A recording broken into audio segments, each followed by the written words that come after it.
Hi and welcome to the presentation of use case 6 of the SMIG project.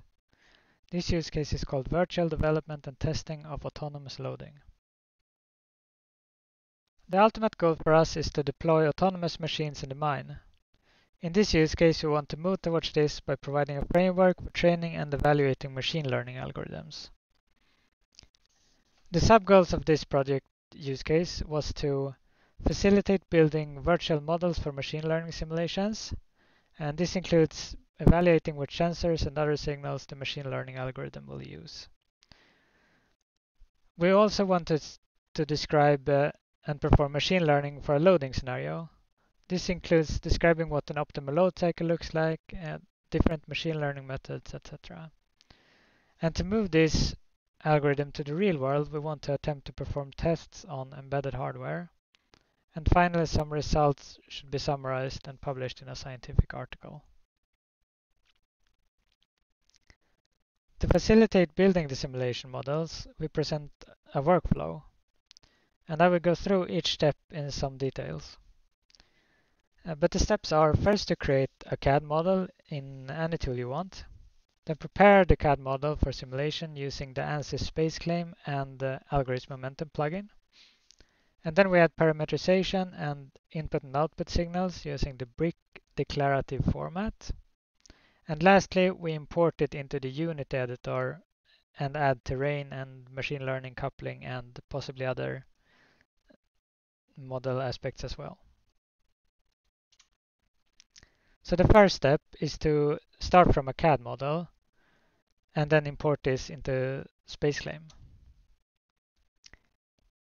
And in SpaceClaim we can use the Momentum plugin to group individual components into rigid bodies with mass properties. And then we can add joints between these bodies. In the left pictures you can see the model when it was first imported, where each component receives a specific color. In the second image, the vehicle has been prepared for simulation. And this is a larger version of the right image. Here you can see the joints as circular arrows and padlocks, depending on the type of joint. You can also see the bodies in the table to the right. And when the model is complete, it can be exported as an AGX file. And the next step is to parameterize the model and add signals for input and output. And the parameterization is done using the brick format. In the lower left image, the exported file is imported by the brick format, and then it is extended with a wheel model. And this is just an example of a parameterization and extension that can be done. In the middle image, you can see the parameters of the wheel. And in the upper right image, we specify some signals that we want to be able to access during runtime. This includes signals for the angle, the speed, and the force of individual motors. But other signals can be added as well. In the final part, we import the model into the Unity editor. And in the Unity editor, we can see the model as it looks in the simulation. In this scenario, we have also added some terrain using the Unity tools, as well as connect the MLAdian's machine learning framework. We can then train the model directly from the editor or by compiling it into a standalone application. And compiling it will give it a slightly faster or sometimes significantly faster train times.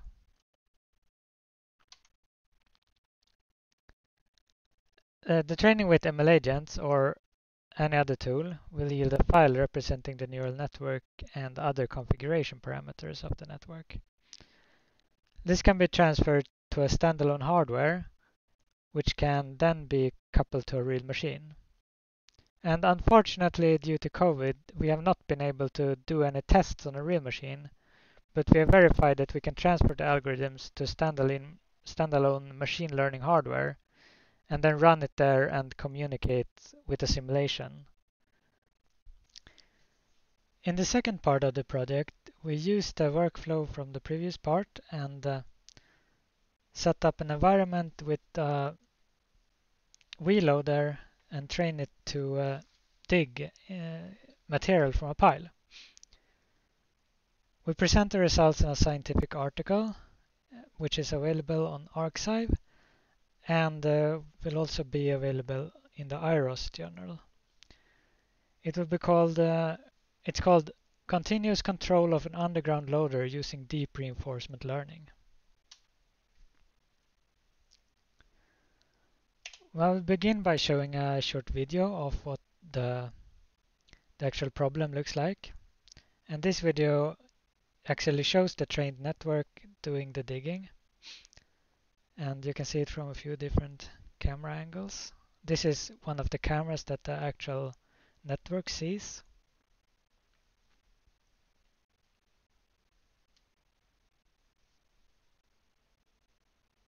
So the problem consists of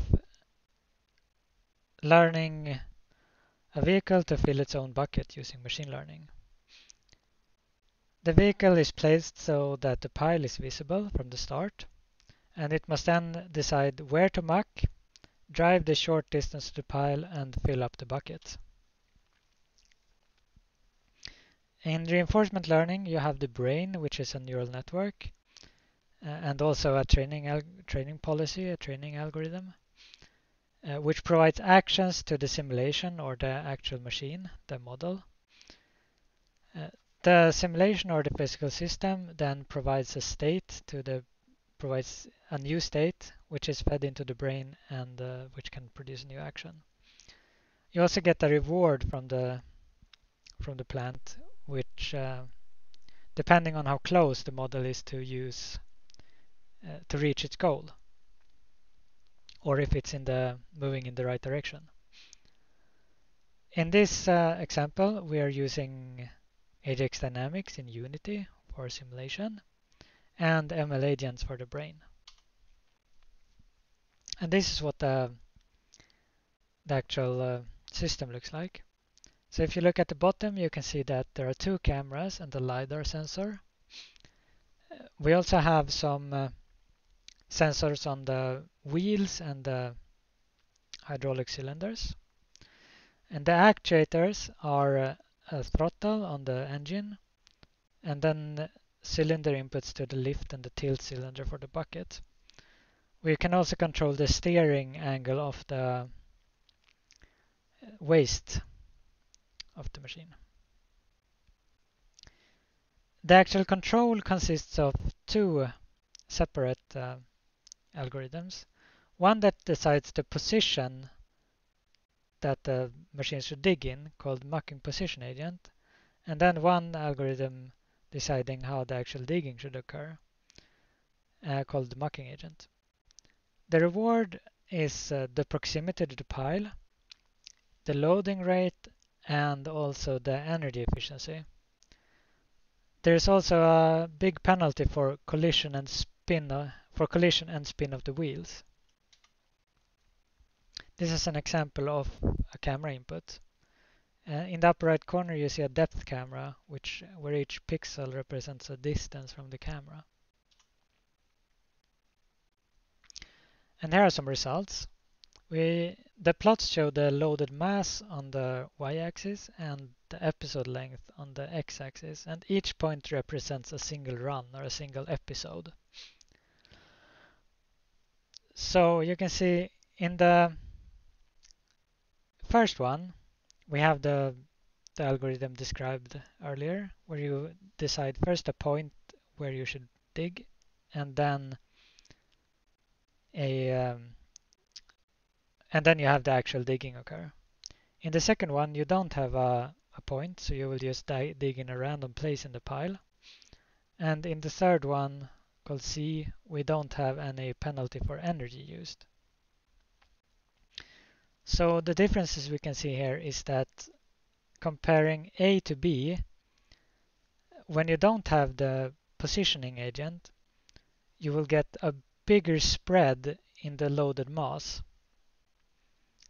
This is probably due to the fact that we don't make any smart decision on where in the pile we should dig, so we just do it in a random place, and we can't get as much loaded as we should have.